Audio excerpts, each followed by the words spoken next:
Hola, buen día para todos. El día de hoy en clase de Ciencias Sociales y Competencias Ciudadanas veremos Historia de Colombia, parte 2.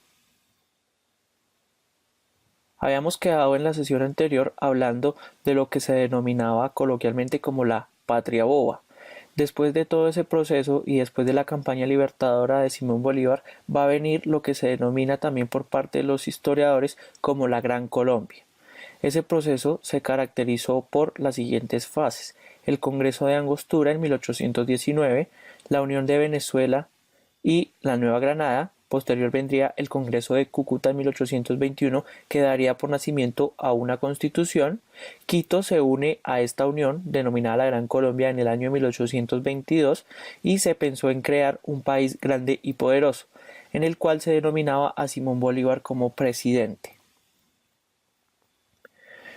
Sin embargo, este proyecto bolivariano, o de Bolívar particularmente, conocido como la Gran Colombia, no llegaría a feliz término y pocos años después, principalmente entre los años de 1829 y 1830, se acabaría, dando así la disolución de la Gran Colombia. Podemos ver entre sus causas la falta de una verdadera unidad política, debido a la prolongada ausencia de Bolívar de la presidencia entre 1819 y 1826, porque él estaba dedicado a la campaña libertadora de Ecuador, Perú y Bolivia.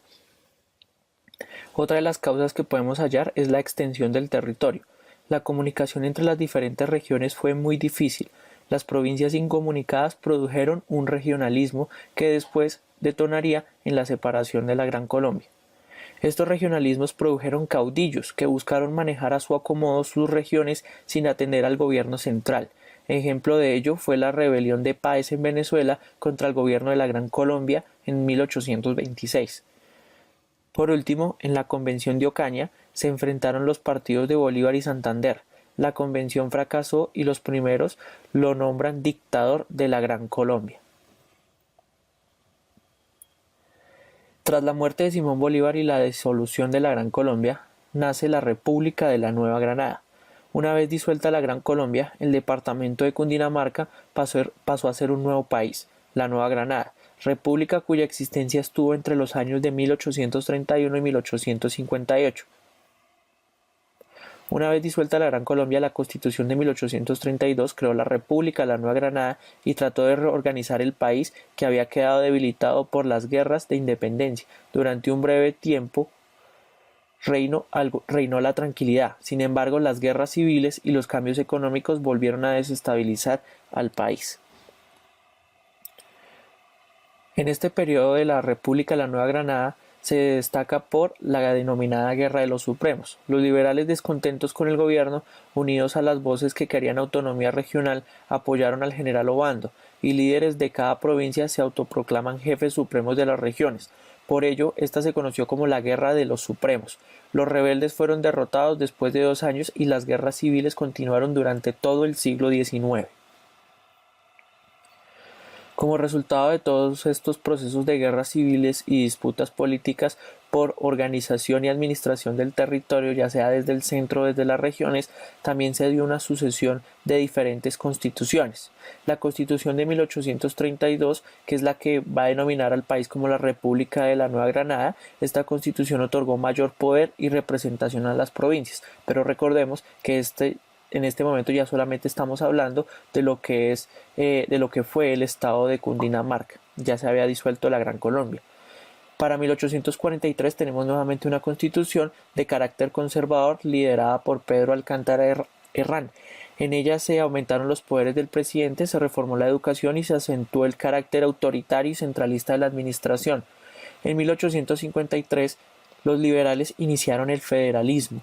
Se abolió la esclavitud, se extendió el sufragio a todos los hombres y se impulsó el voto directo y se separó la Iglesia del Estado.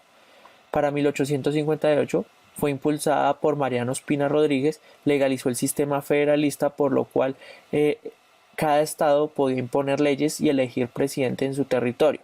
Las funciones del gobierno central quedaron limitadas al orden público, legislación penal, moneda y relaciones exteriores. La Constitución de 1863, o la de Río Negro. Por medio de esta Constitución se acentuaron las reformas liberales y el federalismo. Ahora cada estado podía tener su propia constitución y ejército. el periodo presidencial se redujo a 2 años. Y por último, la Constitución de 1886, que sería la que duraría hasta el año de 1991, es de corte conservador. Retornó el país al centralismo, aumentó los poderes del presidente, formalizó las relaciones entre Iglesia y Estado, unificó el ejército y las leyes, además reorganizó el territorio nacional en departamentos. No obstante, cabe resaltar que en los procesos de consolidación de cada una de estas constituciones siempre van a haber procesos de guerra civil, tanto regional como nacional, y la constitución es el resultado del bando ganador. Aquí vemos una de las principales guerras civiles, porque el siglo XIX en Colombia se caracterizó por muchas guerras civiles. Entonces podemos identificar cómo en un primer momento está la guerra de los supremos, pero va a haber guerra en 1851, guerra en 1854, guerra por las soberanías, guerra de 1876 al 77, guerra de 1885, guerra de 1895 y por último, en el siglo XIX, la denominada guerra de los 1000 días. También podemos identificar en el esquema quiénes se enfrentaban contra quiénes estaban en el gobierno y quiénes eran sus opositores. El siglo XIX terminaría con el denominado proceso de regeneración, que sería el que daría nacimiento a la Constitución de 1886. En el año de 1885 se presentó una nueva guerra civil, pero esta vez los derrotados fueron los liberales radicales que estaban en el poder desde 1863, es decir, los federalistas.